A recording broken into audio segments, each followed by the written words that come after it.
Всем привет, дорогие друзья!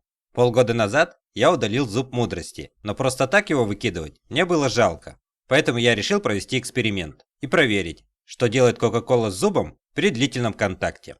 Как видите, изначально зуб находится в хорошем состоянии. Я взял небольшую емкость и налил в нее Coca-Colу. Опустил в Coca-Colу зуб и закрыл емкость крышкой.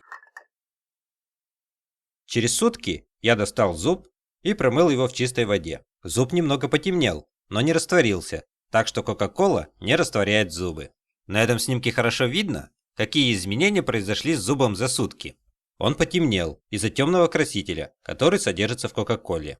Затем я опять положил зуб в Coca-Colу и закрыл банку крышкой. Через неделю я достал зуб и опять промыл его в чистой воде. Как видите, зуб очень сильно потемнел. Чувствуется существенная разница в том, каким зуб был до, через сутки и через неделю пребывания в Coca-Colе. Затем я опять убрал зуб в Coca-Colу и закрыл банку крышкой. Через месяц, когда я открыл банку, то увидел, что в Coca-Colе образовалась плесень. Следовательно, Coca-Cola не является уж таким сильным ядом, как о ней говорят, раз может породить в себе какую-то жизнь. А зуб, в отличие от плесени, чувствовал себя не очень хорошо. Стал совсем темным, но не растворился и не раскрошился.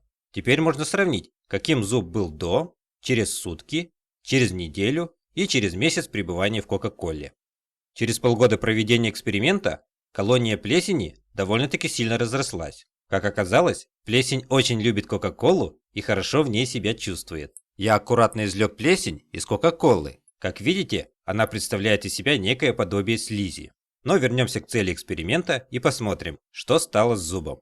Как видите, зуб очень сильно потемнел, но опять-таки не растворился и не раскрошился, и не стал хрупким. Причем корни зуба потемнели намного сильнее, чем его остальная часть, так как имеют более пористую структуру. Опять сравниваем, каким зуб был до, через сутки, через неделю, через месяц и через 6 месяцев нахождения в Coca-Colе. Ну конечно, в обычных условиях никто не будет держать во рту Coca-Colу не то чтобы полгода, но даже и сутки. Так что при кратковременном контакте большого вреда она не нанесет. Что касается эксперимента, то он еще не закончен. Я опять положил зуб в Coca-Colу и еще через полгода проверю, появится ли в Coca-Colе новая плесень и что станет с зубом. Растворится ли он или раскрошится, станет более хрупким или более темным. Если вам понравилось это видео, то ставьте лайк. Если вы еще не подписаны, то подписывайтесь на мой канал. Всем спасибо за внимание.